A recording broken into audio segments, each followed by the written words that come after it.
Hello, everyone. Welcome back to the CGA-IGC podcast series brought to you by the CGA Education Committee.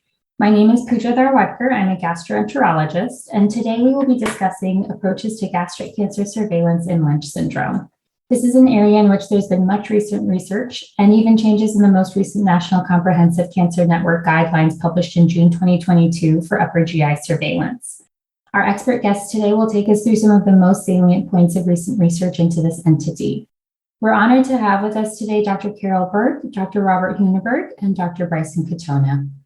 Dr. Burke is the director of the Center for Colon Polyp and Cancer Prevention, co-director of the Multidisciplinary Hereditary Cancer Clinic, and staff gastroenterologist at the Cleveland Clinic in Cleveland, Ohio.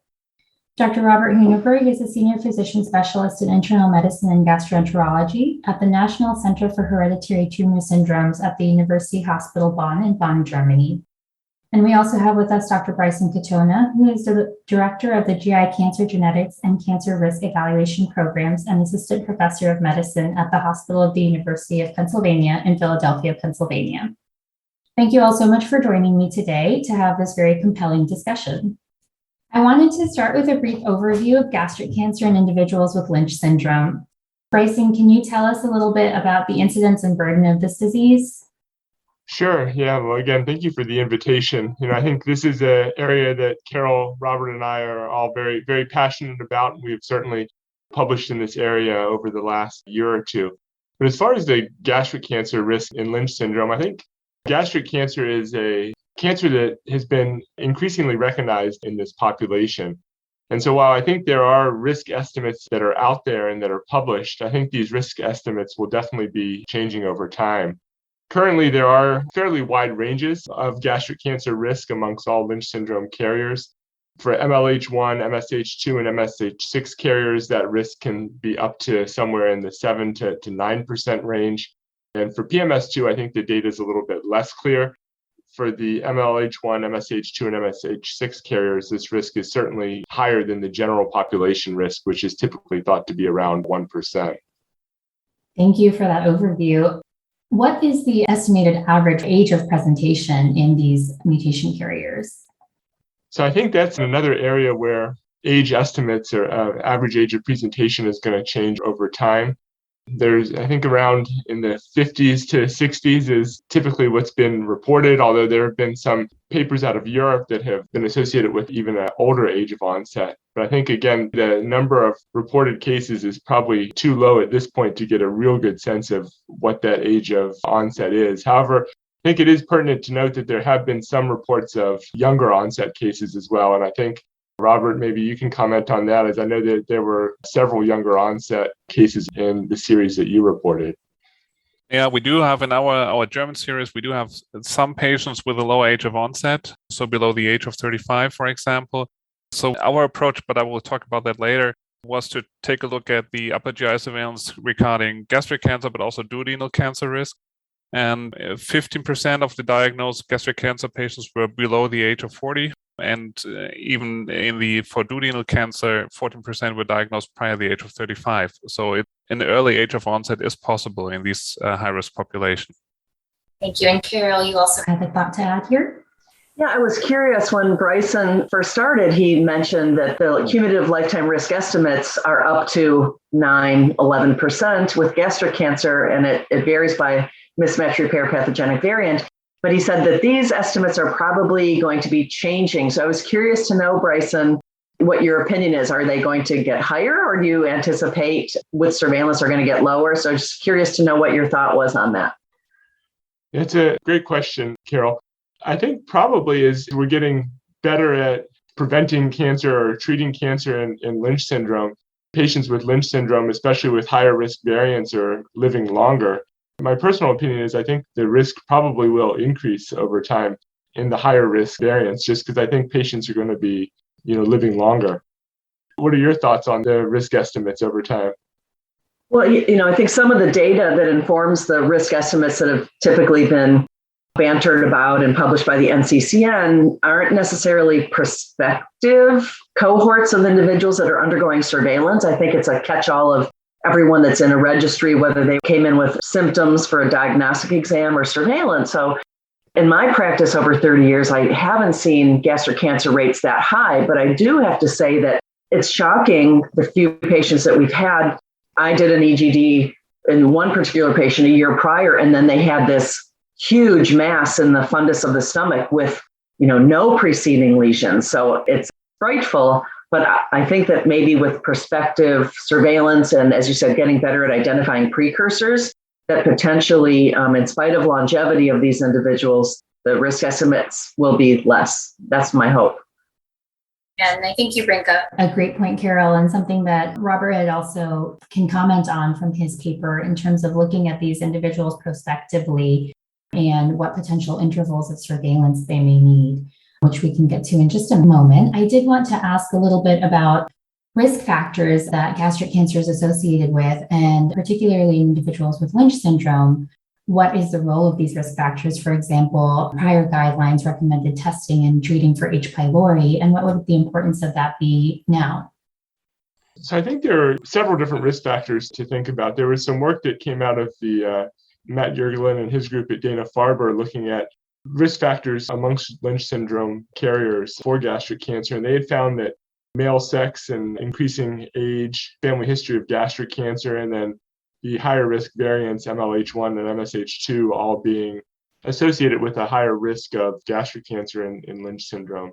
But I think in terms of gastric risk factors, I think certainly H. pylori and intestinal metaplasia certainly are important ones to think about. And there was also some data from Dan Chung's group showing a high prevalence of chronic autoimmune mediated gastritis in patients with Lynch syndrome, where actually the vast majority of their Lynch syndrome cancers developed in the background of chronic autoimmune mediated gastritis. And I think both the intestinal metaplasia, the H. pylori, the concern for immune mediated gastritis all support basically random biopsies of the gastric mucosa. In my case, I like to do the antrum and the body patients with Lynch syndrome undergoing surveillance endoscopy. Carol, can you also add your thoughts to that? Thank you. So, it is really curious what is leading to gastric cancer. When you look at most of the recent data, the rates of H. pylori are quite low. Most series that the three of us have published in consensus documents, it's, maybe up to 10 or 12%. And I think the University of Pennsylvania Cleveland Clinic, it's from 3 to maybe 5%. So H. pylori is not quite common. But the other thing about Matt's data, which is really compelling, and he's also done other work that looks at risk for other types of cancers in individuals with Lynch syndrome, and a family history is a risk factor, is that I think that those large databases that they're getting from commercial labs have a bit of ascertainment bias in it, right? So you're getting people that are having genetic testing on the basis of potentially a personal family history. So I think we need to take it into consideration. But at this point, I think that we should utilize all of our tools that are available, which include risk factors that might be those high penetrant pathogenic variants, male, gender, age. And for me, in our practice, we do use family history, but we're kind of treading on thin water, I think, with the data that's available. We don't really know beyond the pathogenic variant. And I'd like to hear what Robert has to say about that as well. Yeah, I think it's an excellent point to talk about family history, because we are aware of Matt Yergelin's data. But for example, in our German consortium, we had no family history background in 70% of the gastric cancer cases, even in 90% of the duodenal cancer cases. So I don't count on family history at all, because I propose screening in all individuals, irrespective of family history. I think that's really important. And we know that there are high-risk genetic variants, MLH1, MSH2, as previously mentioned. We also had recently a case of an MSH6 gastric cancer case in a 55-year-old patient. I think it's really difficult. I think we have to identify these modifiers. There are definitely modifiers irrespective of the genetic variant. We've shown that for colorectal cancer in the past, that we know, for example, for a certain MSH2 mutation, we have different penetrance for colorectal cancer all over the world. So there are modifiable risks. And if we are able to identify them, we can, I think, tailor surveillance and even try to approach these factors.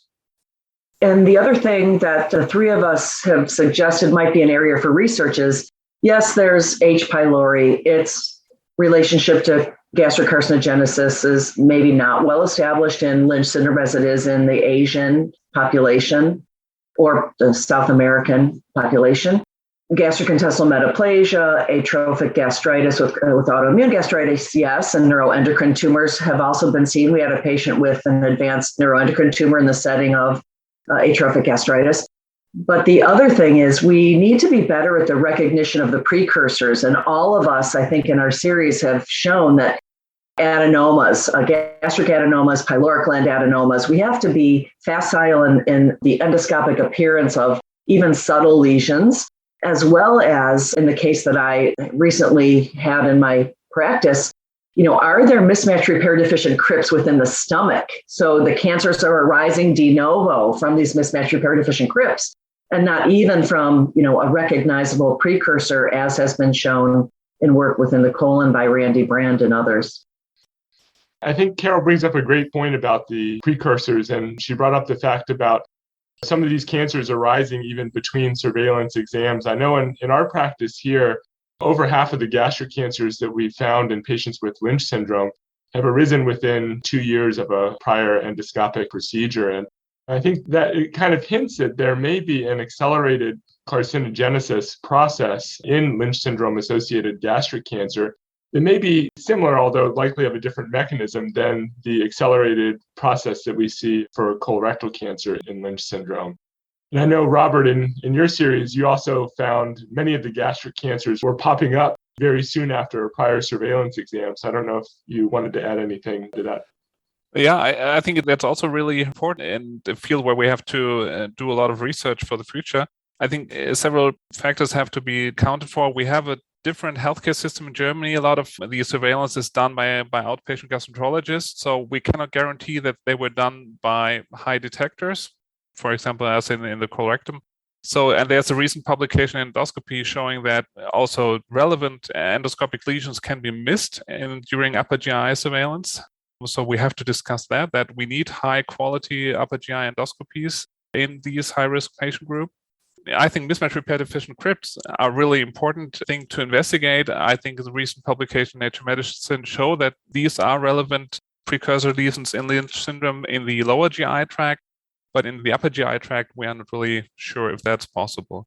One point I just want to mention is that in our center, we detected in the last 10 years a lot of synchronous occurrence of upper GI manifestations and also irrelevant cancers. For example, a patient with endometrial cancer and an ampullary adenoma, or a patient with a gastric cancer and a synchronous colorectal cancer. So I think in the event of a detection of a cancer, we always perform an upper GI endoscopy right away.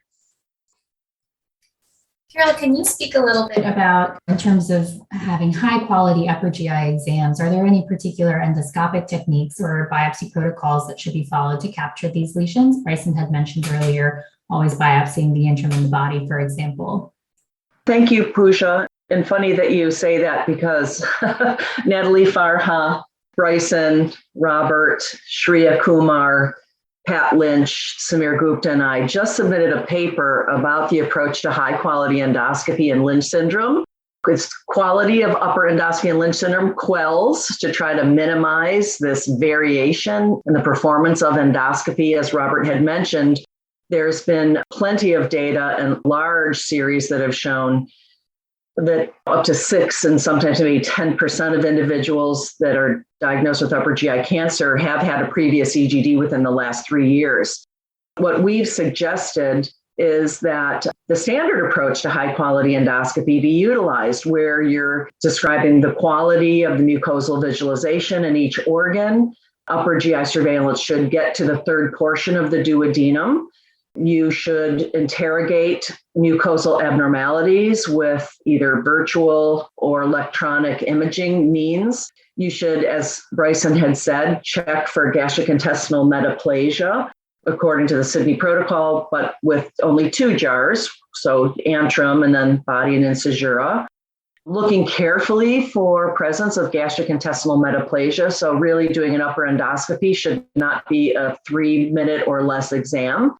Most data shows that it should be 7 minutes or longer. And then using other standard things like the Paris classification of lesions that you're seeing, the presence of Barrett's esophagus with Seattle protocol biopsies, as well as using the PROG classification for description. Really important to do photo documentation of, the different areas in each organ. And not only for your protection, if you're in a Western society where there may be litigation, but to learn more about, did we fully evaluate this part of the organ where on the next endoscopy a cancer was found? And then not only the detection, but the complete resection of lesions. And we've been talking about gastric cancer a lot, but don't forget, small bowel cancer, duodenal cancer in particular, is something that Robert's mentioned a few times that I hope that we have some time to talk about, because the precursors in the duodenum as well as duodenal cancer is not an uncommon, in some series, as common as gastric cancer in Lynch syndrome. I did have a question in terms of gastric intestinal metaplasia. Our usual recommendations in patients who do not have Lynch syndrome would be to potentially do a surveillance in 3 to 5 years, depending on their risk factors. What do you think the potential surveillance may need to be in patients with Lynch syndrome? And is there any data on that yet? There aren't data yet, but with the new NCCN 2022 guidance, they suggest individuals that have clinically important lesions, which could include Barrett's esophagus, particularly with dysplasia, gastric intestinal metaplasia, family history, autoimmune gastritis, or precursors that we mentioned, the gastric adenoma, duodenal adenoma, come in sooner rather than waiting 3 to 5 years, potentially 1 to 3 years. Just going from that, as we have been talking about, the most recent NCCN guidelines for upper GI cancer surveillance have been updated last month. Dr. Katona, can you describe the main changes in these recommendations? Be happy to. I think the big change to the NCCN guidelines this year was really taking the upper GI surveillance recommendation and taking it from a consider upper GI surveillance recommendation to basically a recommendation for upper GI surveillance. And that would be for MLH1, MSH2 and EpCAM and MSH6 carriers. Whereas for PMS2 carriers, the recommendation about whether to perform surveillance was still left as a consider. In my opinion, it was a fairly large shift in NCCN recommendations. I think a lot of it was fueled by the studies that our respective centers had all published over the last couple of years. The other big change was actually the interval as well. And so previously, NCCN had recommended, if doing surveillance, to consider an interval of 3 to 5 years, but that recommendation actually came down to repeating every 2 to 4 years. Again, I think that was fueled by some of our data showing that many of these gastric cancers and upper GI cancers in Lynch syndrome that were found in such a short interval after a prior upper endoscopy. And as Carol had mentioned, there is also small bowel cancers in Lynch syndrome. Robert, can you tell us a little bit more detail about small bowel cancers that were found in your cohort? Yeah, I would love to. So our German Consortium for Female Intestinal Cancer is an association of 16 centers all over Germany. So we're trying to document every Lynch syndrome patient in Germany, which is not possible because we have also a lot of private practices and human geneticists who are not part of the consortium. So we have a prospective registry, which is still going on, and we recommended regular EGD for the last 15 years with an interval between 1 to 3 years. And we included in our study a total number of 2,000 carriers.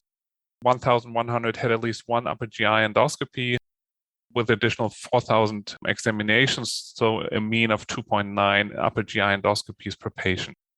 We identified in our study 47 patients with 49 duodenal cancers. And as Bryson also previously mentioned, male predominance, so almost 70% male, MLH1, MSH2, which is also really important. Negative family history, as I previously said, at 90%, and 14% diagnosed prior to the age of 35.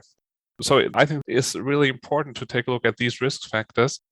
And we had a complete data set of 27 duodenal cancer cases, which is really important. 14 cases were diagnosed due to symptoms, so they didn't take part in the regular surveillance. And 10 out of these 14 patients had an advanced stage.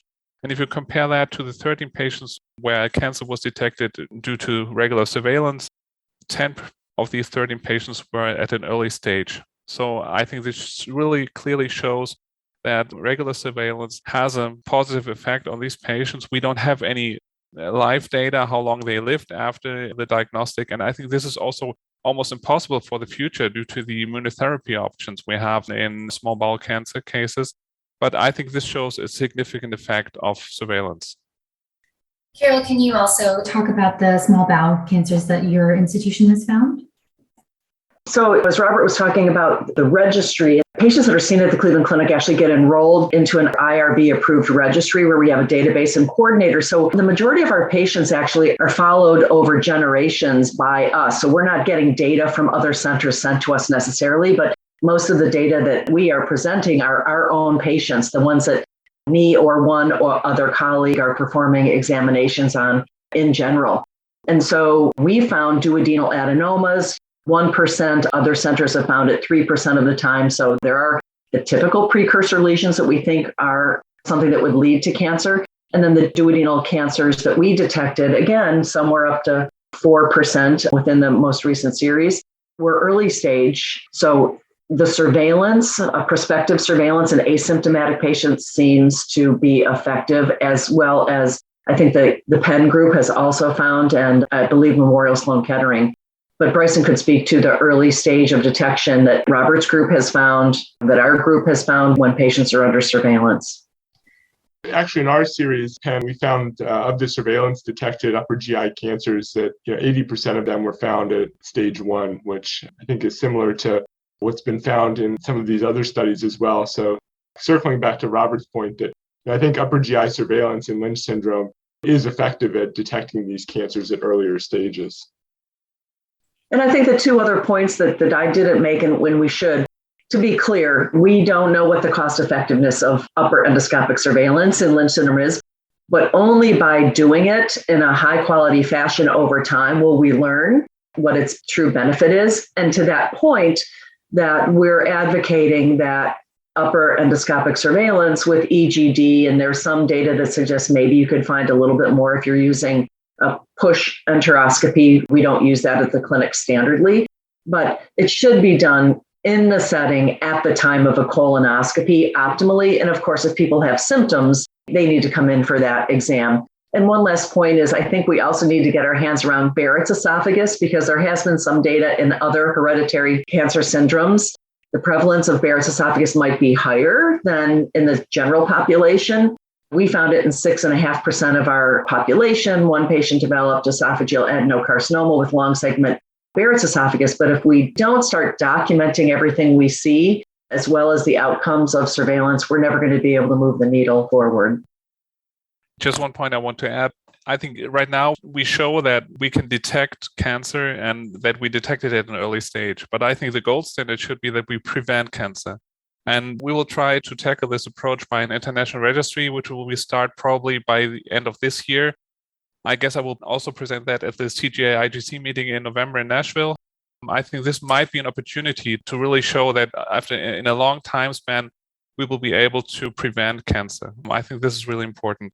Just one more point. I talked about the syndromatic events, so synchronous cancer and upper GI manifestation. For example, just scoped 2 weeks ago on a 32-year-old MLH1 mutation carrier with the first diagnosis of colorectal cancer, and also simultaneously 1 centimeter duodenal adenoma, which shows that this is a syndromic disease. It's not just limited to one segment or one organ.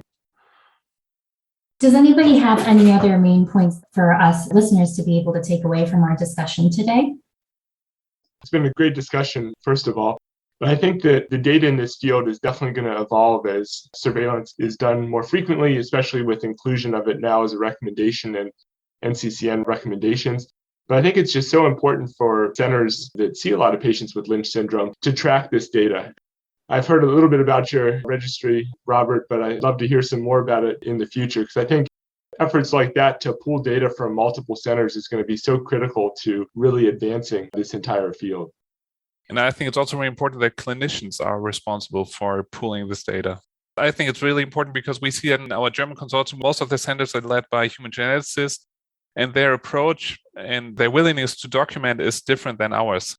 We have like an endoscopic view on this problem, and I think that's really the main point. I agree with everybody. And as Robert has mentioned, there has to be an international thrust to this, but also the establishment of common data elements. So it's easy to pull the data that we need in order to do the research that needs to be done in this field. And to that end, I know, Robert, you're going to be presenting something at CGA, and I know that many of our centers have a database, but AJ Bansal is also interested in providing a data dictionary so we can all have similar data elements. And then at our own centers, we can build on those. It's all about quality. Thank you all so much for this discussion. It's been really full of information and some great plugs for the CGA meeting in Nashville this fall. I think, as you've all said, there is so much potential for collaboration here to really get into the prevention of upper GI cancers in Lynch syndrome. So thank you for your time, and I look forward to all the research coming out.